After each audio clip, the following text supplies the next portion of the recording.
Visit a designer's office or peer through the fencing into a building site, and you won't fail to appreciate how engineering has been transformed by mechanical and technological progress. As a consequence of that, structures today can be innovative and spectacular and a bit soulless, a bit digital.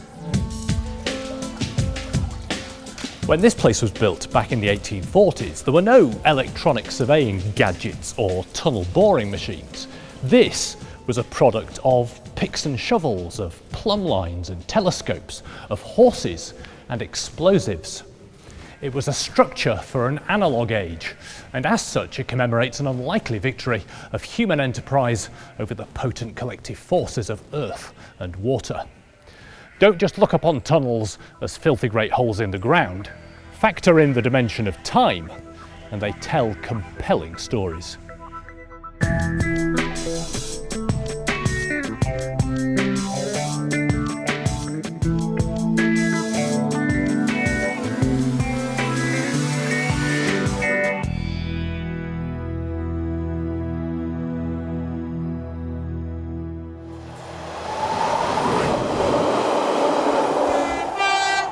Generally speaking, railways were built on the level, or as close to it as the landscape would sensibly allow. But get beyond Norfolk, and most of our landscape undulates, a reality which gave rise to grand and costly structures, viaducts across our valleys, tunnels through our hills. For the railway engineers of the 19th century, driving those tunnels demanded persistence, adaptability, ingenuity, and muscle. Not today's kind of muscle, worked by hydraulics and controlled from a cab. This was real manpower, miners, masons, bricklayers, labourers, breaking their backs in the name of progress. But when we're on the train tomorrow, our only thought about the tunnel will be how it spoils the view. Beyond our imagination is what it took to build it, even if we could bring ourselves to care.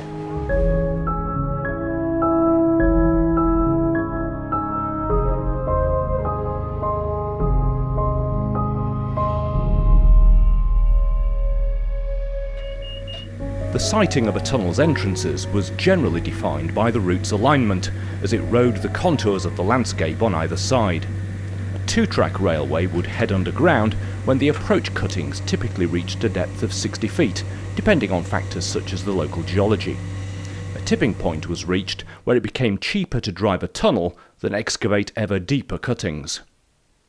The first act was to stake the tunnel out over the surface of the hill.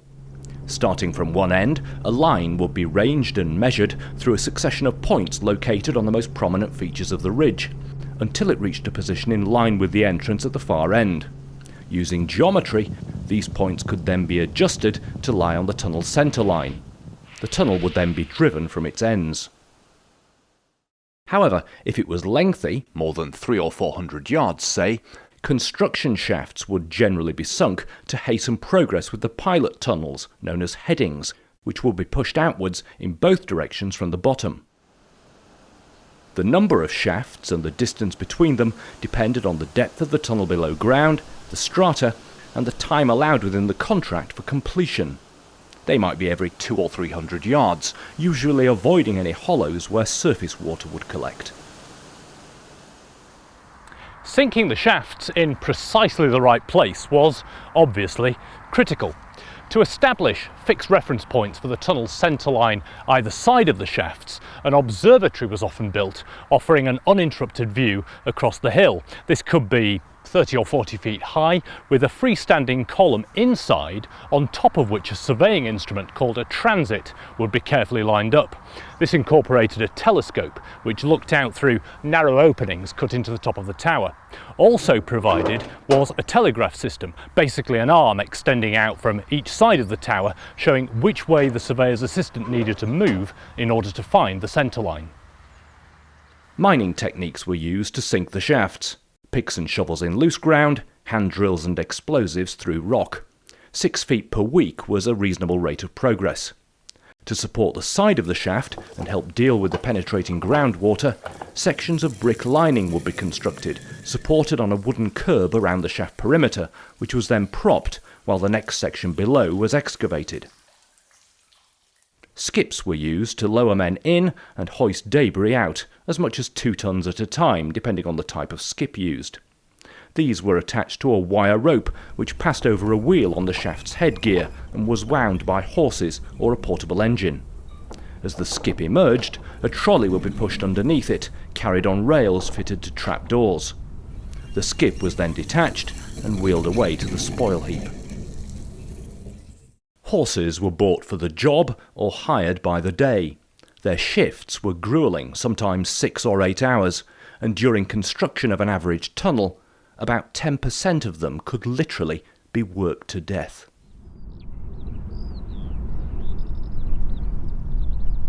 Engines were more productive than horses, and at deeper shafts were vital for pumping out the huge volumes of water often encountered.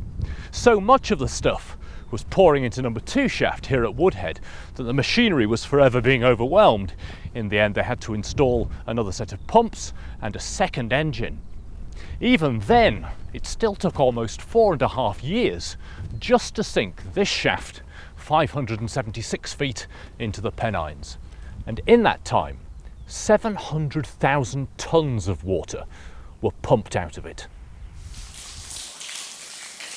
So Pete, we are below a shaft and the water is dripping around us. How much of an impact did this amount of water have on the men sinking the shaft and the work they were fulfilling? Well, the trouble is, as soon as you start to excavate a shaft, it begins to act like a sump for all the groundwater in the area. The deeper you go, the worse it gets. If you're excavating through rock, you'll be okay because the rock will hold up and the sides of the shaft will stay open. The deeper you get, if you hit something like running sand, gravel, the water pressure would bring not just the water in, but bring in all the sand as well, and it would run into the shaft. The men would try and pack it out, try and stop the leaks by packing straw into the sides of the excavation. The trouble is with that, the more the water comes in, they can't stop it. And eventually they have to abandon the shaft, leave it and let it fill up with water. And then they're going to have to bring in some bigger and bigger pumps. And a lot of the development for steam engines during that period was for pumping engines to pump water out of mine shafts, and then the same technology was used in sinking the shafts for tunnels. It's probably beyond our imagination now, isn't it? Because this was 150 years ago, health and safety was not really invented. The conditions that these men had to endure must have been absolutely appalling. Yes, it was. Some of these shafts were only 9 foot in diameter.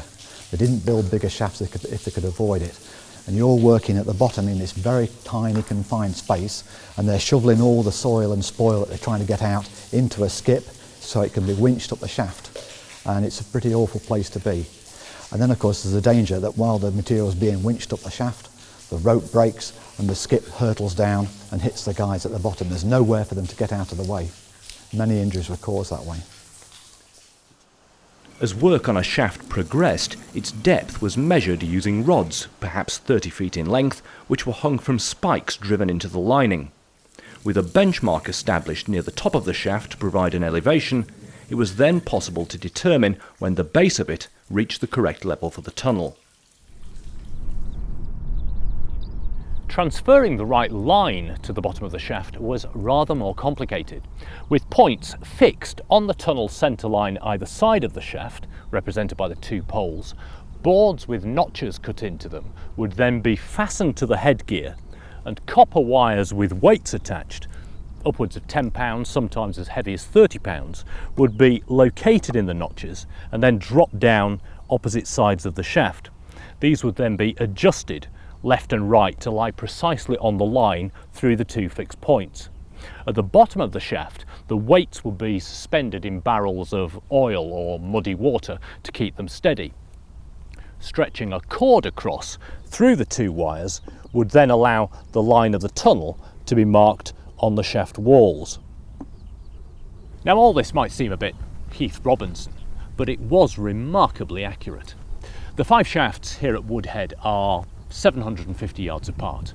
When the headings driven from the bottom of them were eventually joined together, the greatest deviation in either line or level was just 3 inches.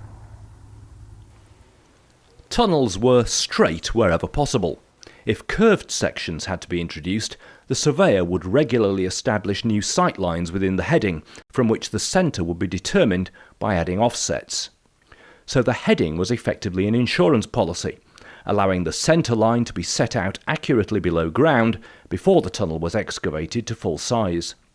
But it was also vital from a logistical perspective, providing a means of moving materials from one end to the other, as well as draining water from the workings. Headings had to be big enough to accommodate wagons, but were rarely more than about 8 feet square, often much smaller. A timber framework was inserted to support the roof, made up of head trees, side trees and poling boards.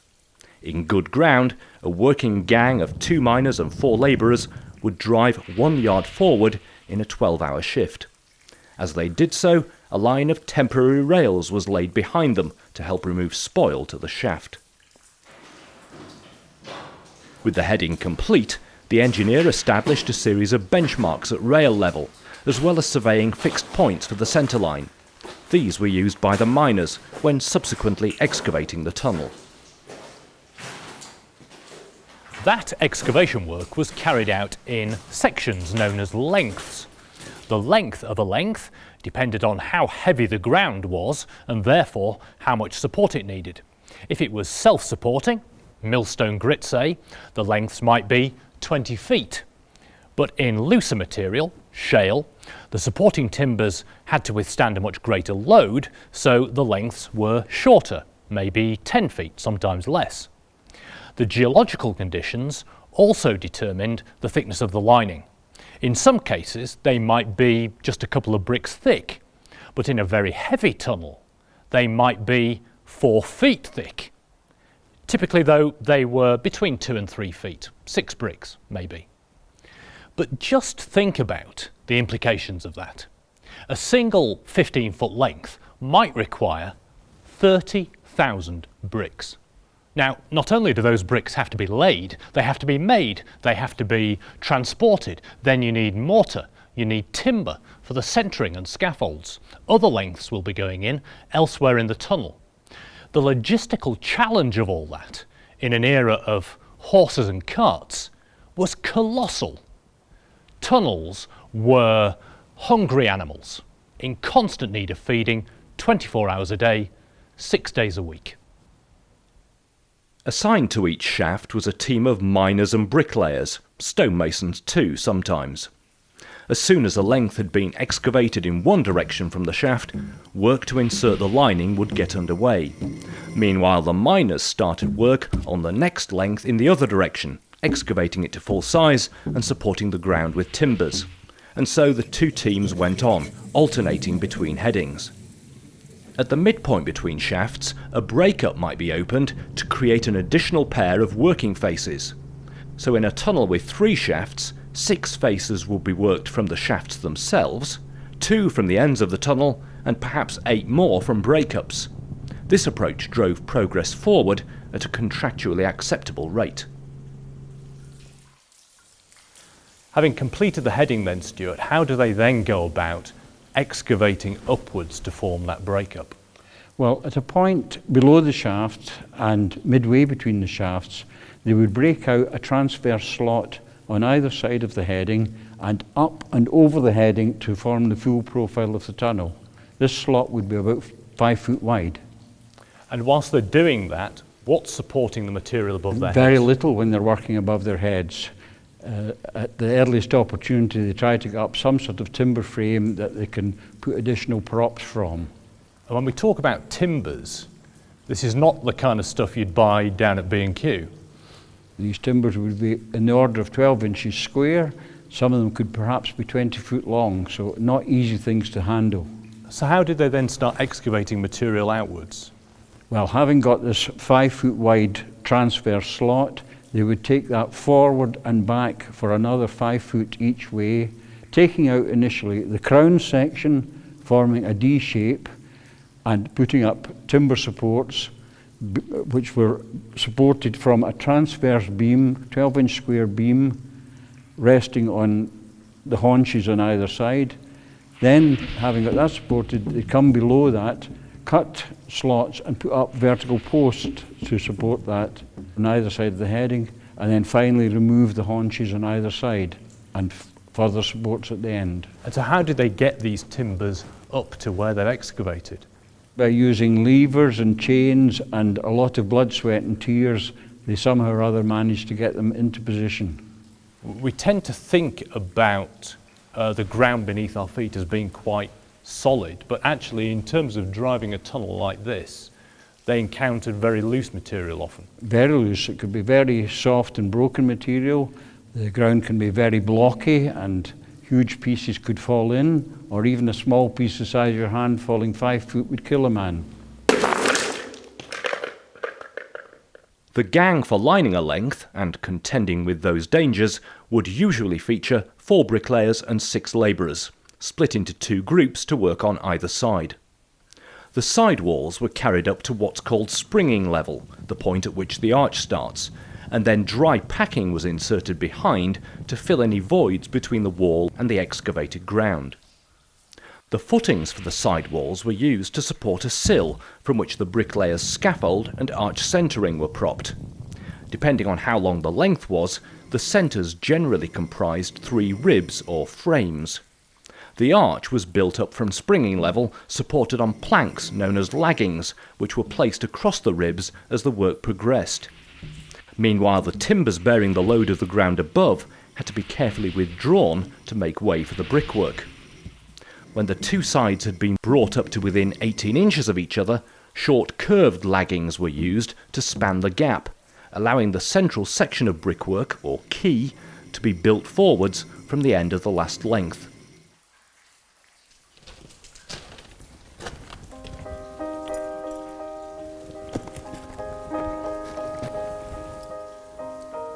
Every stage of the construction process brought its own dangers. It wasn't that companies didn't care about health and safety, there just wasn't much they could practically do to moderate the risks involved.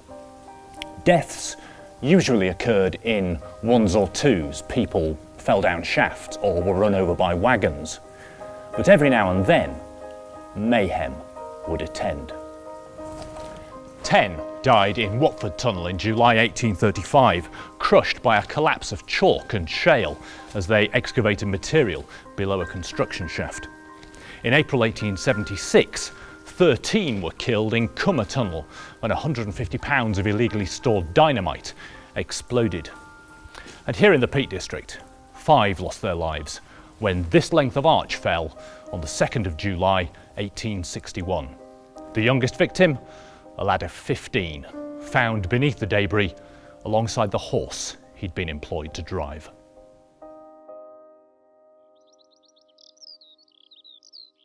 But even tragedies like these didn't divert attention for very long.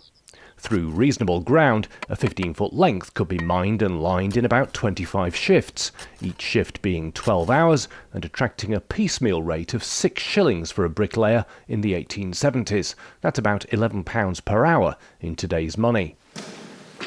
Gangs also received a 10-shilling bonus for every refuge built, not to mention 5 shillings worth of beer per length, which could be drunk while they worked. From each shaft, including breakups, about 50 lengths or 250 yards might be completed in a year, so a mile-long tunnel with 3 shafts would typically take about 2 years. The lengths beneath and adjacent to a shaft were usually thicker than those elsewhere in the tunnel. This was due to the considerable load imposed by the shaft's lining, which formed a cylinder weighing upwards of 3.5 tons per yard in depth for a 9-foot diameter shaft, or 110 tons for a shaft 100 feet deep. This load was supported by a curb of masonry, brickwork or cast iron, which transferred it into the arch. Although many shafts were retained for ventilation purposes, others were capped, bricked over, and often backfilled when construction work ended, leaving no visible signs. There was a shaft right there. The reasons for doing this were not always clear, but cost and landowner issues were amongst those that came into play. Whatever the driver, their existence is a legacy that brings unwelcome risk, particularly when plans confirming their location have been lost. Ignorance is never bliss when it comes to managing liabilities, a truism the railway woke up to on the 28th of April 1953. Early that morning, a pair of semi-detached houses formerly occupying this plot disappeared into the earth, along with their 5 ill-fated occupants. All of them perished. Unbeknown to anyone, the houses had been built directly over a construction shaft that had been filled in and forgotten about after the tunnel under here was completed in 1850. When the support for the shaft failed, its contents burst through into the tunnel, catastrophically undermining the houses above. The tragedy triggered a search for hidden shafts that still commands the railway's attention today. Several hundred have been identified.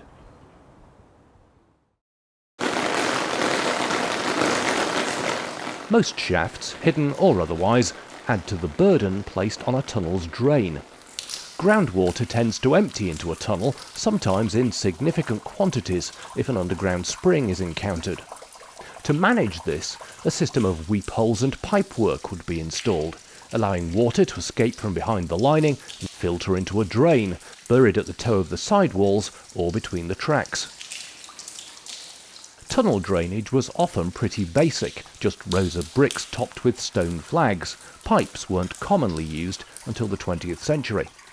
More engineered drains, comprising a brick arch, were sometimes provided if the tunnel had an invert. This was effectively a continuation of the lining beneath the tracks, helping the sidewalls to resist lateral forces from the surrounding ground.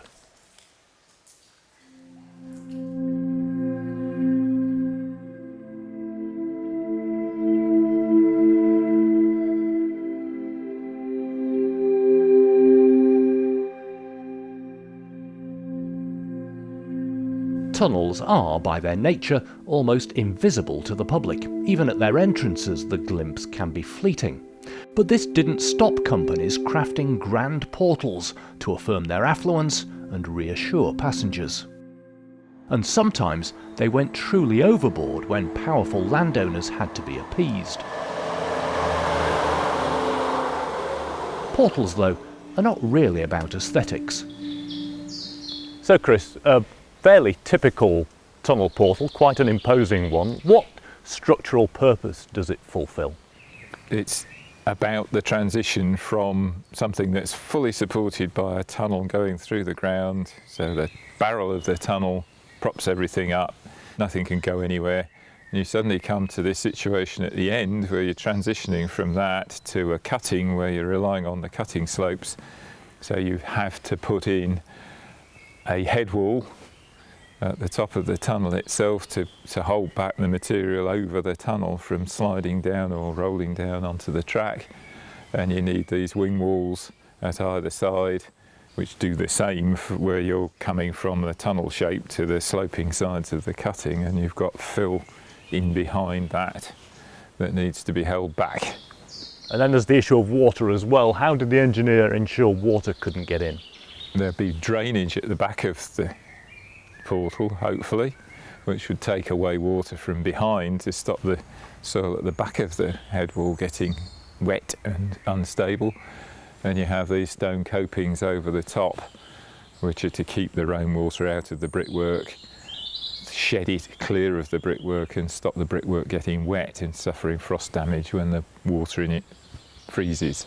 It might be a relatively plain structure, but it's really very solid looking, isn't it? The railway company was clearly keen to make a statement. Yes, there were issues back in the days of early railways about whether these things were safe. You have to remember that this is the era when people like Brunel had trouble with box tunnel because people thought they were going to die because they were going too fast, they were going into this black hole in the ground and might never come out alive and all these sort of things. Absolutely crazy from our perspective, but that's the sort of background that they were coming from in the early days of railways. It was, of course, the navvies who genuinely cheated death. Because of their culture, they weren't held in high regard, but having excavated one of those black holes, their labours were sometimes rewarded with a slap-up dinner, always assuming the tunnel had cleared the quality threshold set by the Board of Trade inspector, who had to certify it as safe for passengers to pass through. First to do so were often the railway's directors, keen to show off their engineering prowess to friends and financiers.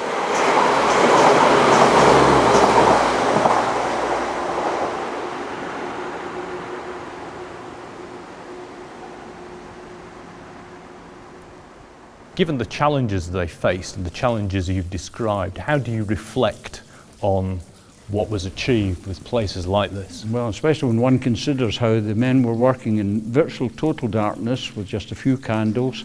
The air might be poor if they were using explosives, and there would be constant water pouring on them.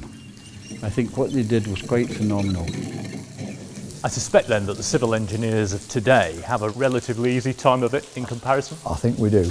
We have all the PPE, we have all the safety equipment, the modern ways of sinking shafts with concrete rings or steel rings, and all the mechanical excavations we've got. It is a hell of a lot safer now than it used to be then. Tunnels are very easy to overlook, aren't they, because of the nature of where they are. Do you think we appreciate them as much as we should from an engineering perspective? The tunnels are probably less thought about than perhaps canal locks or bridges or whatever. But we ought to be preserving these things. They cost a lot of time and effort and money and lives to build. We should respect them, and we should respect what they left behind. You know, there's something not quite right about the things we value today. Some people seem to acquire fame and fortune for doing very little at all, and yet something as substantial as this, which brought prosperity, employment, new horizons, is just fenced off and forgotten about. Almost unnoticed, these places have been playing silent roles in our industrial history for the thick end of 200 years. They might be dark, wet, filthy and foreboding, but they're also exceptional works of engineering, monuments to a more ambitious age. And it really is about time we learned how to celebrate them.